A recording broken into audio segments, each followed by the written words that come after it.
Hello friends, welcome back to my YouTube channel. और आज हम बात करेंगे जो हमारी मिर्च होती है उसमें अधिकतर जो फूल गिर जाते हैं, फूल क्यों गिरते हैं उसके बारे में आज हम बात करेंगे। और बहुत सारी हमारी क्रॉप्स होती हैं जिनके फूल गिर जाते हैं, तो सभी क्रॉप्स की एक ही वीडियो में आपको सॉल्यूशन बताऊंगा मैं।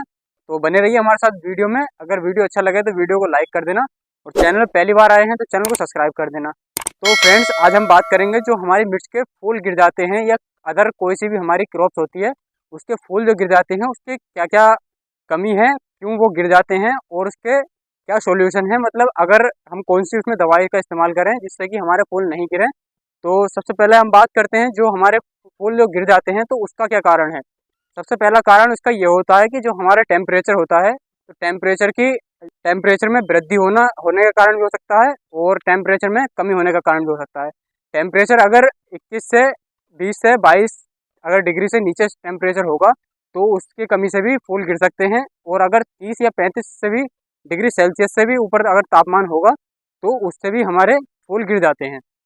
तो एक ये सबसे मेन हमारा कारण होता है। और दूसरा हमारा ये होता है कि जो हमारी मिट्टी होती है उसमें कभी कभी नमी का अधिक होना भी हो जाता है।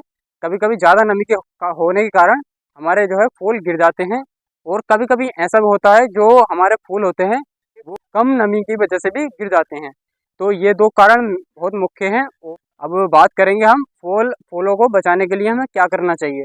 तो हमें सबसे पहले यही ध्यान रखना चाहिए जो हमारा टेम्परेचर है वो हमारा मिनिमम होना चाहिए।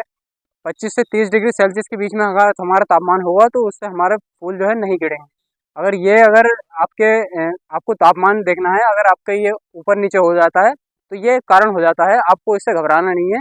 और दूसरा कारण यह है कि आपको नमी देखनी है, नमी बरकरार रखनी है। तो अगर आपके खेत में फूल नहीं आ रहे हैं तो उसके लिए मैं आपको बता देता हूँ।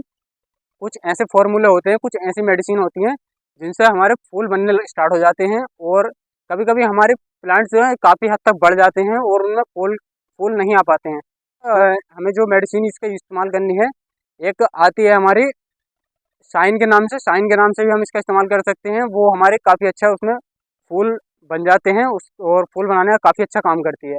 और सेकंड नंबर पे, अगर आपकी क्रॉप जो है ज़्यादा बढ़ रही है और अगर आपको उसे रोक कर उसमें फूल लेना है या फूल बनाना है तभी आपके माल बनेगा, तो उसके लिए आपको चमत्कार का इस्तेमाल करना होगा। एक मेडिसिन आती है चमत्कार के नाम से, तो उसका आपको इस्तेमाल करना है। अगर आप उसका इस्तेमाल करते हैं तो वो आपके जो क्रॉप्स होती है उसकी वृद्धि को वो कंट्रोल करके उसमें फूल को लाता है। और तीसरी जो होती है मैग्नीशियम सल्फेट के नाम से आती है। आप किसी भी मेडिसिन में जो साल्ट होता है मैग्नीशियम सल्फेट, उसका इस्तेमाल करके देखिए, ये भी काफ़ी अच्छी मेडिसिन होती है। इससे भी हमारे खेत में फूल आ जाते हैं और हमारे जो है जो खेत मिर्च का खेत होता है वो काफ़ी हद तक बहुत अच्छे से ग्रो हो जाता है। तो ये मैंने आपको जो बताया है, तो आपको इन बातों का ध्यान रखना है। और बाकी आपके जो नमी को देखना है और टेम्परेचर को देखना है। टेम्परेचर से नहीं घबराना है और नमी से नहीं घबराना है। बाकी अगर आपके खेत में कोई और प्रॉब्लम होगी तो उसका सॉल्यूशन मैंने आपको बता दिया है, आप इन चीज़ों का इस्तेमाल कर सकते हैं। और वीडियो कैसी लगी हो, वीडियो अच्छी लगी हो तो वीडियो को लाइक कर देना, और चैनल पहली बार आए हैं सब्सक्राइब कर देना। अगर कोई आपके मन में डाउट हो तो आप कमेंट करके हमें ज़रूर बताइएगा।